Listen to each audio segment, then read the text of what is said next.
everybody, Mark Klim from Realty One Group Coastal. How are you today? I hope you're doing well. Today we're going to talk about how much money you need to buy a home. So how much savings do I have to have?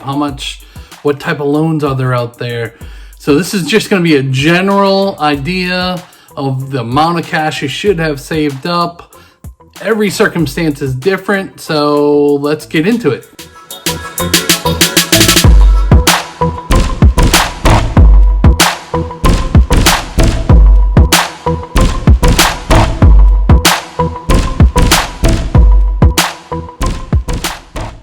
There are a ton of people out there that think you have to have 20% down in order to get a loan to get a home.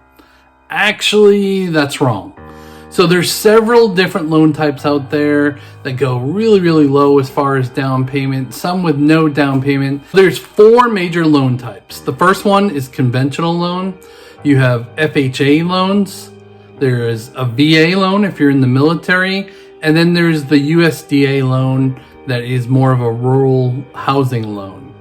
The conventional loan can go as low as only 3% down. So that maybe in the past used to be 20% down. Now you can go as low as 3%. FHA has strict guidelines that you have to put down 3.5% down. And then both VA and USDA can be as little as no money down for your down payment.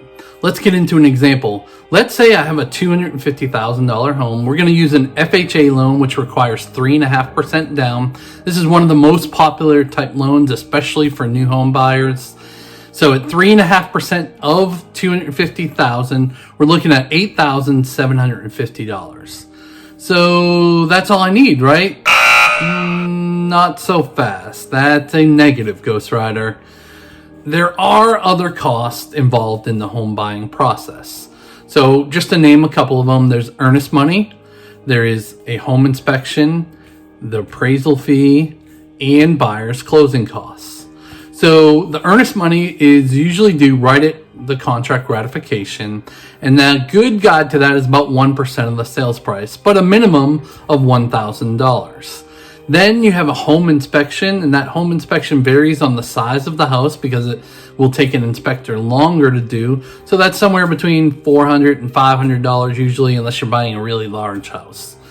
Next is the appraisal fee. The lender orders this, and that is paid upfront, usually before closing, because they can't get that back if you don't actually close on the house.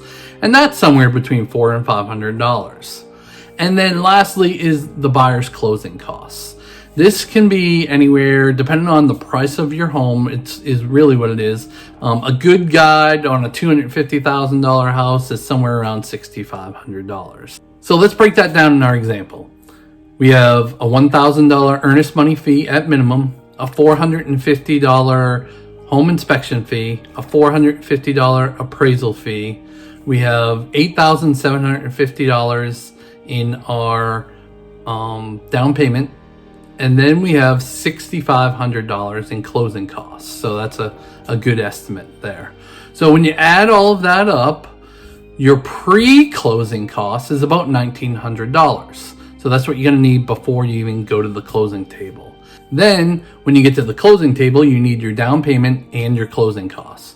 So when we add those two costs together, it's about $15,250. Now remember though, you paid $1,000 earnest money that you're going to get back. So instead of $15,250, you're going to drop that to $14,250. And this is what they call cash to close, because that's the amount of cash you have to bring to closing. Now, if you're a first-time home buyer, you're probably thinking, whoa, that is a lot of money. So is there any way to get it lower? So remember when we talked, that's just one type of loan. That's one of the most popular loans in the FHA. There's also VA loans and USDA loans, remember. They both require as little as 0% down payment. So that's a good thing, right? So what are the ways that we can kind of reduce that amount to bring to closing? Well, one is to get one of those specialty loans, or they even have FHA loans with grants that you don't have to pay back now that can help you towards your down payment. And then the other thing is I would try to get you seller paid closing costs. So obviously I'm going to try to get the full amount, but that doesn't always happen. Some sellers do not like to pay closing costs. So you may get as little as zero money in closing costs, or I had a client last month that had up to $7,000 in closing costs. So it really depends upon the offer and things like that.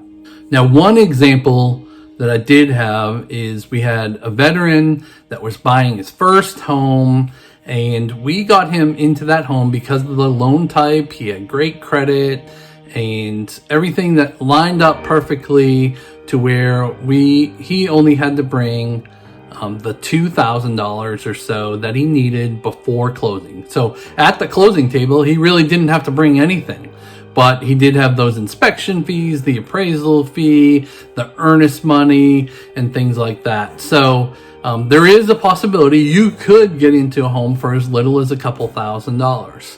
That's not all the time though. It really depends on a lot of things. There's a lot of different factors that go in. So there's like credit scores, there's debt to ratio income. I am not a mortgage expert. I'm just a real estate agent, of course, but I partner with a lot of great people. So what we can do is take a look at your specific situation and then get you with somebody that I trust, that I know is going to do a good job, evaluate everything that we just talked about, and see kind of where you land. So don't be scared off. It's a process. It takes some time. It's scary. It's probably the biggest purchase of your life for most people. So don't be scared off. This is just a high level video to go over kind of how much you should expect to bring to closing. Again, it's going to depend on your situation and what type of house you're buying and where your credit is and your debt ratio and all of that. But again, don't be scared off. I'm here to help walk you through it. And I really look forward to working with you in the future if you're in the Charleston area. If not, I hope this was helpful to you. If you could do me a favor and go ahead and subscribe to this YouTube channel, I would greatly appreciate it, and you'll get notified of all the videos that come up. Otherwise, I hope you have a great day. Reach out if you have any question. I try to answer every text, every DM. I hope you have a great day.